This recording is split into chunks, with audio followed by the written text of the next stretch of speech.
Law 2. Never put too much trust in friends. Learn how to use enemies' judgment. Be wary of friends. They will betray you more quickly, for they're easily aroused to envy. They also become spoiled, tyrannical. But hire a former enemy and he will be more loyal than a friend because he has more to prove. In fact, you have more to fear from friends than from enemies. If you have no enemies, find a way to make them transgression of the law. In the mid-9th century, a young man named Michael III assumed the throne of the Byzantine Empire. His mother, the Empress Adu, had been banished to an honorary, and her lover, the two had been murdered at the head of the conspiracy to depose the Ador. And Nth. Michael had been Michael's uncle Bardes, a man of intelligence and ambition. Michael was a young and experienced ruler surrounded by intrigues, murderers, and propagates in this time of peril. He needed someone he could trust as his counselor, and his thoughts turned to Brazilian. His best friend Bazzi had no experience whatsoever in government, in politics. In fact, he was the head of the royal stables, but he had proven his love and gratitude time and again. They had met a few years before when Michael had been visiting the stables just as a wild horse got loose.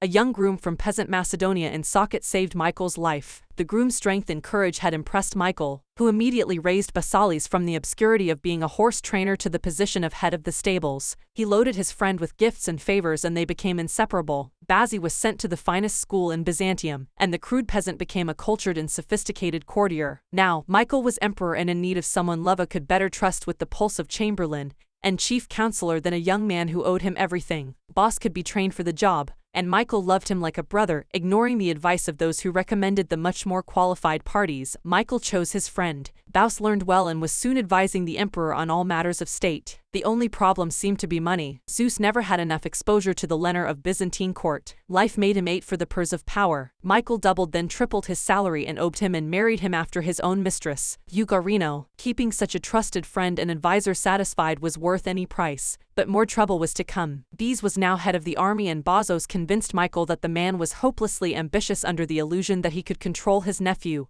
Dira conspired to put him on the throne, and he could conspire again, this time to get rid of Michael and assume the crown himself. Basileus poured poisoned into Michael's ear until the emperor agreed to have his uncle murdered during the great horse race. Baus closed in, armbars in the crowd, and stopped him to death soon after. Be asked that he replaced Bar as head of the army where he could keep control of the realm and quad rebellion. This was granted. Now, power and wealth only grew, and a few years later, Michael, in financial straits from his own extravagance, asked him to pay back some of the money he had borrowed over the years. To Michael's shock and astonishment, Baus refused with a look of such impudence that the emperor suddenly realized his predicament.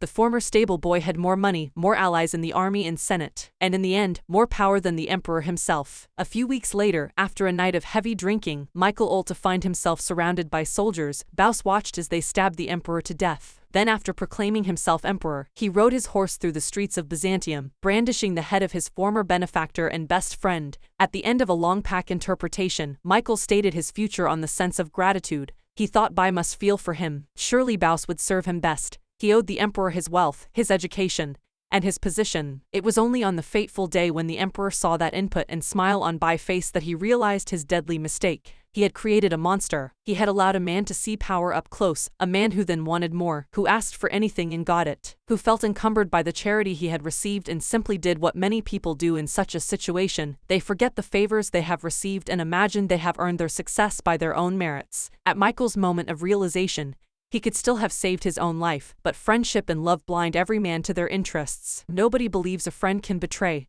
and Michael went on disbelieving until the day his head ended up on a pipe. Keys to power. It is natural to want to employ your friends when you find yourself in tea of me. The world is a harsh place and your friends soften the harshness. Besides, you know them. Why depend on a stranger when you have a friend at hand? The problem is that you often do not know your friends as well as you imagine when you decide to hire a friend. You gradually discover the qualities he or she has kept hidden. Strangely enough, it is your act of kindness that unbalances everything. People want to feel they deserve their good fortune. The receipt of a favor can become oppressive. That means you have been chosen because you are a friend, not necessarily because you are deserving. There is almost a touch of condescension in the act of hiring friends that secretly afflicts them. The injury will come out slowly, a little more honesty, flashes of resentment and envy here and there, and before you know it, your friendship fades. The more favors and gifts you supply to revive the friendship, the less gratitude you receive. All working situations require a kind of distance between people you are trying to wear, not make friends. Friendliness, real or false, only obscures that fact. The key to power then is the ability to judge who is best able to further your interests